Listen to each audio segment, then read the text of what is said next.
ನಮಸ್ತೆ ವೀಕ್ಷಕರೇ, ನೀವು ನೋಡ್ತಾ ಇದ್ದೀರಾ ಪ್ರಜಾ ಫ್ಲಾಶ್ ಚಾನೆಲ್. ನಾನು ಮೀರಾ. ಈಗ ನೋಡೋಣ ಇವತ್ತಿನ ಹೈಲೈಟ್. ಡಿಕೆ ಶಿವಕುಮಾರ್ ಅವರ ಸ್ಥಾನಕ್ಕೆ ನೂತನ ಕೆಪಿಸಿಸಿ ಅಧ್ಯಕ್ಷರ ನೇಮಕ ಕುರಿತು ಕಾಂಗ್ರೆಸ್ ಹೈಕಮಾಂಡ್ ನಿರ್ಧಾರವನ್ನು ಕೈಗೊಳ್ಳಲಿದೆ ಅಂತ ಲೋಕೋಪಯೋಗಿ ಸಚಿವ ಸತೀಶ್ ಜಾರಕಿಹೊಳಿ ಅವರು ಹೇಳಿದ್ದಾರೆ. ಬೀದರ್ನಲ್ಲಿ ಗುತ್ತಿಗೆದಾರ ಸಚಿನ್ ಸಾವಿನ ಪ್ರಕರಣದಲ್ಲಿ ಪ್ರಿಯಾಂಕ್ ಖರ್ಗೆ ಪಾತ್ರ ಇದೆ ಎಂಬ ಬಿಜೆಪಿಯ ಆರೋಪ ಸತ್ಯಕ್ಕೆ ದೂರವಾದದ್ದು.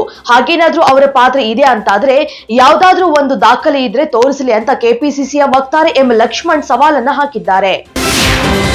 ಅನುಮತಿ ಪಡೆಯದೆ ಸಚಿವ ಪ್ರಿಯಾಂಕ್ ಖರ್ಗೆ ವಿರುದ್ಧ ಪೋಸ್ಟರ್ ಪ್ರತಿಭಟನೆ ನಡೆಸಿದಂತಹ ಆರೋಪದ ಮೇಲೆ ರಾಜ್ಯ ವಿಧಾನ ಪರಿಷತ್ನ ವಿರೋಧ ಪಕ್ಷದ ನಾಯಕ ಛಲವಾದಿ ನಾರಾಯಣಸ್ವಾಮಿ, ಬಿಜೆಪಿಯ ಎಂಎಲ್ಸಿ ಸಿಟಿ ರವಿ ಮತ್ತು ಪಕ್ಷದ ಇತರ 11 ಪದಾಧಿಕಾರಿಗಳ ವಿರುದ್ಧ ಎಫ್ಐಆರ್ ದಾಖಲಿಸಲಾಗಿದೆ.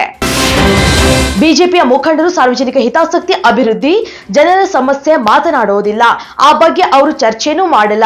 ಬರೀ ಸಮಾಜದಲ್ಲಿ ಒಡಕು ಮೂಡಿಸುವ, ವೈಷಮ್ಯ ಹುಟ್ಟಿಸುವ ವಿಚಾರಗಳನ್ನ ಮಾತಾಡಿ ಜನರ ಮನಸ್ಸನ್ನ ಕೆಡಿಸುತ್ತಾರೆ. ಬಿಜೆಪಿಯಷ್ಟು ದೊಡ್ಡ ಭ್ರಷ್ಟ ಸರ್ಕಾರ ಇನ್ನೊಂದಿರಲಿಲ್ಲ ಅಂತ ವೈದ್ಯಕೀಯ ಶಿಕ್ಷಣ ಖಾತೆಯ ಸಚಿವ ಡಾಕ್ಟರ್ ಶರಣಪ್ರಕಾಶ್ ಪಾಟೀಲ್ ಕಿಡಿಕಾರಿದ್ದಾರೆ.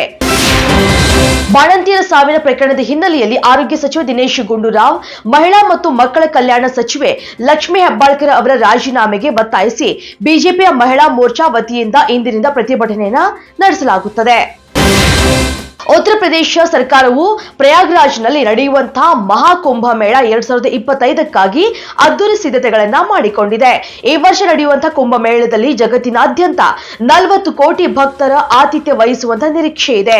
ಈ 45 ದಿನಗಳ ಉತ್ಸವವು ಜನವರಿ 13ರಿಂದ ಫೆಬ್ರವರಿ 26ರವರೆಗೆ ಭಾರತದ ಶ್ರೀಮಂತ ಸಾಂಸ್ಕೃತಿಕ ಪರಂಪರೆ ಮತ್ತು ಆಧ್ಯಾತ್ಮಿಕ ಸಂಪ್ರದಾಯಗಳನ್ನು ಪ್ರದರ್ಶಿಸುತ್ತದೆ. ಗೋದಾವರಿ, ಕೃಷ್ಣಾ, ಕಾವೇರಿ ನದಿಗಳನ್ನ ಜೋಡಿಸುವಂತ ಕೇಂದ್ರ ಸರ್ಕಾರದ ಮಹತ್ವಾಕಾಂಕ್ಷೆಗೆ ರಾಜ್ಯ ಸರ್ಕಾರಗಳು ತಣ್ಣೀರನ್ನ ಎರಚಿವೆ. ನದಿ ಜೋಡಣೆಯ ಕರಡು ಒಪ್ಪಂದಕ್ಕೆ ಕರ್ನಾಟಕ ಸೇರಿ 5 ರಾಜ್ಯಗಳು ಸಹಿ ಹಾಕುವುದಕ್ಕೆ ನಿರಾಕರಿಸಿವೆ. ರಾಜ್ಯಗಳ ಜೊತೆಗೆ ಇನ್ನೊಂದು ಸುತ್ತಿನ ಮಾತುಕತೆ ನಡೆಸಿ ಮನವೊಲಿಸುವುದಕ್ಕೆ ಜಲಶಕ್ತಿ ಸಚಿವಾಲಯ ನಿರ್ಧರಿಸಿದೆ. ಗಾಜಾದಲ್ಲಿ ಕನಿಷ್ಠ 12 ಪ್ಯಾಲೆಸ್ಟೈನಿಯಾದವರನ್ನ ಕೊಲ್ಲುವ ಮೂಲಕ ಇಸ್ರೇಲ್ 2025 ಆರಂಭಿಸಿದೆ. ಈ ಪೈಕಿ ಹೆಚ್ಚಾಗಿ ಮಹಿಳೆಯರು ಮತ್ತು ಮಕ್ಕಳು ಸಾವನ್ನಪ್ಪಿದ್ದಾರೆ ಅಂತ ಗಾಜಾ ಆರೋಗ್ಯ ಸಚಿವಾಲಯ ತಿಳಿಸಿದೆ. ವಿಜಯ್ ಹಜಾರೆ ಟ್ರೋಫಿಯ ನಾಗಾಲ್ಯಾಂಡ್ ವಿರುದ್ಧದ ಪಂದ್ಯದಲ್ಲಿ ಮುಂಬೈನ ಆಯುಷ್ ಮಾತ್ರೆ ಲಿಸ್ಟ್ ಎ ಕ್ರಿಕೆಟ್ನಲ್ಲಿ 150 ಅಥವಾ ಅದಕ್ಕಿಂತ ಹೆಚ್ಚು ರನ್ ಗಳಿಸಿದ ಅತ್ಯಂತ ಕಿರಿಯ ಆಟಗಾರ ಎಂಬ ಹೊಸ ವಿಶ್ವ ದಾಖಲೆಯನ್ನ ನಿರ್ಮಿಸಿದ್ದಾರೆ. ಈ ದಾಖಲೆ ಯಶಸ್ವಿ ಜೈಸ್ವಾಲ್ ಅವರು ಸಾಧನೆಯನ್ನ ಮೀರಿಸಿದೆ. ವಿನೋದ್ ಪ್ರಭಾಕರ್ ನಟನೆಯ ಕೆಎಂ ಚೈತನ್ಯ ನಿರ್ದೇಶನದ ಬಲರಾಮನ ದಿನಗಳು ಸಿನಿಮಾ ಸಾಕಷ್ಟು ನಿರೀಕ್ಷೆಯನ್ನ ಮೂಡಿಸಿದೆ. ಬಿಗ್ ಬಜೆಟ್ ನಲ್ಲಿ ರೆಡಿ ಆಗ್ತಾ ಇರುವಂತಹ ಈ ಸಿನಿಮಾ ವಿನೋದ್ ಪ್ರಭಾಕರ್ ನಟನೆಯ 25ನೇ ಸಿನಿಮಾವಾಗಿದ್ದು, ಪದ್ಮಾವತಿ ಫಿಲ್ಮ್ಸ್ ಮೂಲಕ ಪದ್ಮಾವತಿ ಜಯರಾಮ್ ಮತ್ತು ಶ್ರೇಯಸ್ ಅವರು ಬಂಡವಾಳ ಹೂಡುತ್ತಿದ್ದಾರೆ.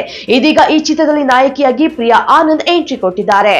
ಇದಿಷ್ಟು ಇವತ್ತಿನ ಅಪ್ಡೇಟ್ಸ್. ಇನ್ನಷ್ಟು ಅಪ್ಡೇಟ್ಸ್ಗಾಗಿ ನೋಡ್ತಾ ಇರಿ ಪ್ರಜಾಧ್ವನಿ ಟಿವಿ.